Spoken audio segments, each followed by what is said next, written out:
नमस्ते साथियों, आशा करता हूँ कि आप सब ठीक होंगे, बेहतर होंगे। ये है यूट्यूब का पेज नेटवर्क। मैं हूँ प्रदीप हूँ। कल 5 मई 2025 था। कल दो जो केसेस में सुप्रीम कोर्ट में तारीख थी। एक जो था वो वक्फ अमेंडमेंट एक्ट 2025, दूसरी थी contempt of court against Nishikant Dubey. इसमें इम्पॉर्टेंट ज़्यादा है जो वक्फ अमेंडमेंट 2025 है। जब 22 अप्रैल 2025 को पहलगाम में जो हिंदू पर्यटक थे उनको मारा गया, तब तक उससे पहले एक ही इशू मीडिया में था, टीवी चैनल पे था, सोशल मीडिया पर था, अखबारों में था। वो था वक्फ अमेंडमेंट एक्ट, जिसके खिलाफ कांग्रेसी भी बोल रहे थे, जिसमें खिलाफ आरजेडी भी बोल रहा था। मुलायम सिंह यादव का बेटा मौलाना अखिलेश भी बोल रहा था, और all India Muslim personal board ने कहा था कि हम इसके लिए सारे देश में एजिटेशन करेंगे। असदुद्दीन ओवैसी के बयान के बारे में तो आप जानते ही हैं। अब वो उनका कहना था कि ये हमारी मजहबी आज़ादी के खिलाफ है। जो संविधान ने हमें मजहबी आज़ादी दी है, ये उसके विरुद्ध ये एक्ट है। ये हमारी प्रॉपर्टीज़ को खाना चाहते हैं। सरकार की बात कर रहा हूँ। हमें ये गुलाम बनाना चाहते हैं।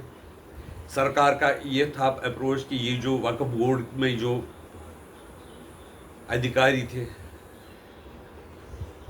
वो इस पर कब्जा किए हुए हैं, वक्फ प्रॉपर्टी सरकारी ज़मीनों पर कब्जा किए हुए हैं, हम उसको छुड़ाना चाहते हैं। इस सिलसिले में कई लोग जो सुप्रीम कोर्ट में चले गए थे कि इस कोर्ट ये जो कानून है इसको रद्द कर दिया जाए, ये कानून के खिलाफ है, संविधान के खिलाफ है। याचिकाओं की बाढ़ आ गई। तो सुप्रीम कोर्ट ने कहा था कि हम 5 याचिकाओं को ही सुनेंगे, क्योंकि इतनी ज़्यादा याचिकाएं हैं कि उनको सुना नहीं जा सकता है, क्योंकि ये मैटर ऑलमोस्ट सेम ही है। इसलिए ज़्यादा याचिकाओं की सुनने की ज़रूरत नहीं है, 5 को हम सुनेंगे। इसमें जो 2 बड़े वकील थे जमात इस्लामी की तरफ से, all India Muslim personal law board की तरफ से, ओवैसी की तरफ से कपिल सिब्बल और अभिषेक मनु सिंघवी, वो ऐसे वकील माने जाते हैं कि वो कहा जाता है कि जो केस एक पार्टी हारने वाली भी है, वो हारने वाली पार्टी को भी जिता देते हैं। ऐसा उनका आर्गूमेंट है, या और भी कोई कारण है, वो केस को जिता देते हैं। वो बड़े प्रसिद्ध वकील दोनों हैं। इसलिए वो कोर्ट में चले गए। दूसरे दिन जब कानून पास हुआ, राष्ट्रपति के दस्तखत हुए। कुछ तो राष्ट्रपति के दस्तखत से पहले ही कोर्ट में चले गए। जब राष्ट्रपति के दस्तखत हुए तो कानून बन गया। तो उस कानून के खिलाफ याचिकाएं सुप्रीम कोर्ट में दायर की गई, और कोर्ट से कहा गया कि हमें उसमें इंटरिम आदेश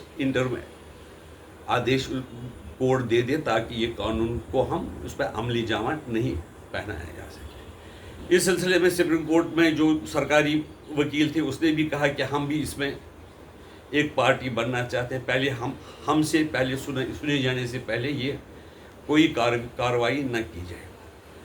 तो केवट शायद उसको बोलते हैं। कोर्ट ने उनकी बात मानी और उनको 5-7 दिन का समय दिया कि आप 7 दिन में अपना जवाब दायर कीजिए। जो याचिकाएं दायर की गई है उनके सिलसिले में आपका क्या कहना है। तो सरकार ने 1332 पेज का हलफनामा दायर किया। लग रहा था कि अभी जो हमारे present chief justice of India है, मुख्य न्यायाधीश उच्चतम न्यायालय के, वो 13 मई को रिटायर होने वाले हैं। लग रहा था कि अगर उनको ये केस लेना ही था तो उनको निर्णय अपने रिटायरमेंट से पहले लेना चाहिए था।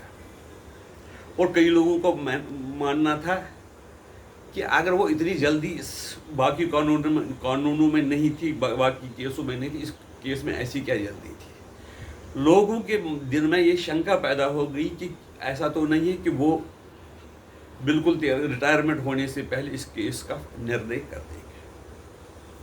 अगर ऐसा उनकी मंशा नहीं होती तो वो ये कहती कि जी मैं रिटायर होने वाला हूँ, ये तो फिर नया जो बेंच बनेगा, जो गवाई साहब के नेतृत्व में बेंच बनेगी, वही उसका फैसला करेगी, चाहे वो कॉन्स्टिट्यूशनल बेंच हो या 3 जज का बेंच हो। ऐसा नहीं हुआ तो लोगों के दिलों में शंका पैदा हुई, शक पैदा हो गया। तारीख दी गई 5 मई। सबको लग रहा था कि कोर्ट का स्टे आ ही जाएगा या कानून राधी हो जाएगा।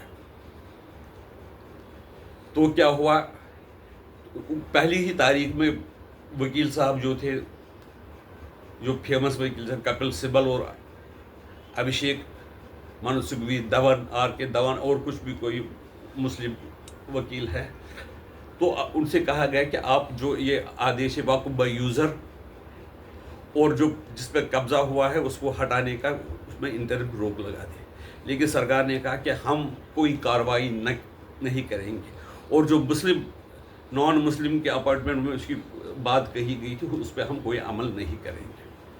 तो कोर्ट ने उनके अश्योरेंस को एज इट इज़ लिया और कोई आदेश पारित नहीं किया।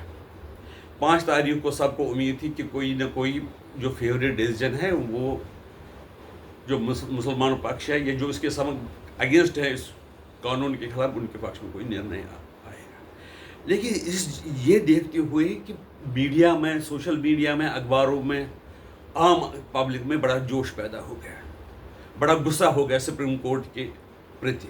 लोगों ने सुप्रीम कोर्ट के कुछ ऐसे जो डिसीजन थे जो लोगों को पसंद नहीं थे, उनका हवाला दिया और कहा कि ये जो सुप्रीम कोर्ट है, ये सुप्रीम कोर्ट अब नहीं रहा, ये बयासुद है।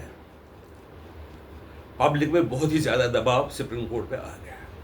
जो देशभक्त जनता थी, देश प्रेमी जनता थी, सनातन जनता थी, उन्होंने पूरे लोगों को ये समझाने की में वो सफल रहे कि सुप्रीम कोर्ट के ऐसे कुछ निर्णय आए हैं जो कि संविधान के विरुद्ध भी थे। कई ऐसे, उससे पहले जो हमारे जैसे प्रेजेंट चीफ जस्टिस से पहले D.Y. चंद्रचूड़, वो ऐसा करते थे, एक निर्णय हिंदुओं के पक्ष में, दूसरा मुसलमानों के पक्ष में, वो बैलेंस करना चाहते थे निर्णयों को। लेकिन ये जो निर्णय देने होते हैं वो क्या कानून की व्याख्या करना होता है, उसमें बैलेंसिंग एक्ट की कोई ज़रूरत नहीं। जो सच्चाई है, जो उनको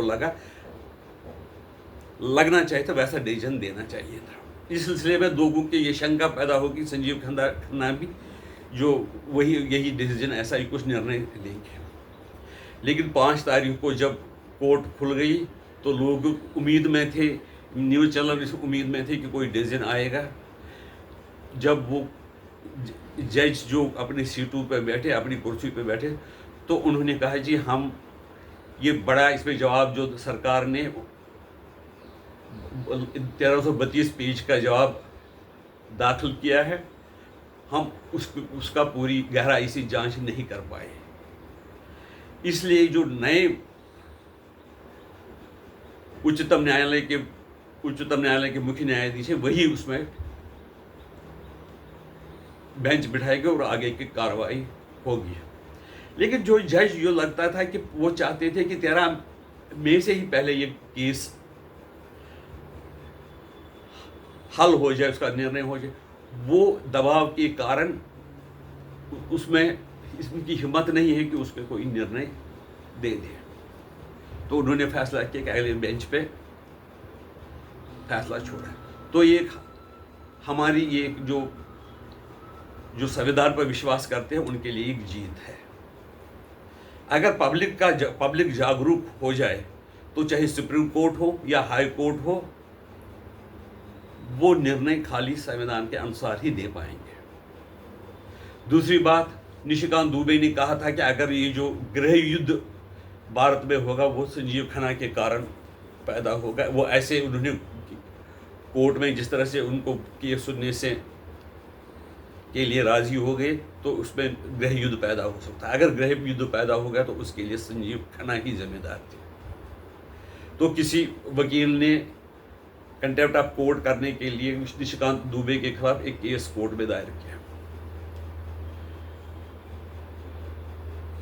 तो उसका भी निर्णय कल सुप्रीम कोर्ट ऑफ इंडिया ने लिया। उन्होंने कहा कि हमारे कंधे इतने मजबूत हैं तो हम ऐसे जो हमारे खिलाफ प्रचार होता है उससे विचलित नहीं होते, और उन्होंने उस एप्लीकेशन को खारिज कर दिया है। ये होता है प्रभाव जनता की जागरूकता का। जो दबाव जनता अगर डाले तो सही निर्णय कोर्ट भी करने के लिए मजबूर हो जाएंगे। हमें ये आशा करनी चाहिए कि जो दूसरा केस है जस्टिस वर्मा, उसके सिलसिले में भी कोई अच्छी खबर जल्दी आ जाएगी। आपकी राय इसके बारे में क्या है हमें बता दीजिए, और हमें ये आशा करेंगे कि आप हमारी चैनल को सब्सक्राइब करेंगे, वीडियो को लाइक करेंगे और कमेंट करेंगे। और हमसे आपसे ये भी विनती है कि इसको शेयर कीजिए ताकि ये जानकारी ज़्यादा से ज़्यादा लोगों तक पहुंच जाएंगे। पुनः वंदे मातरम।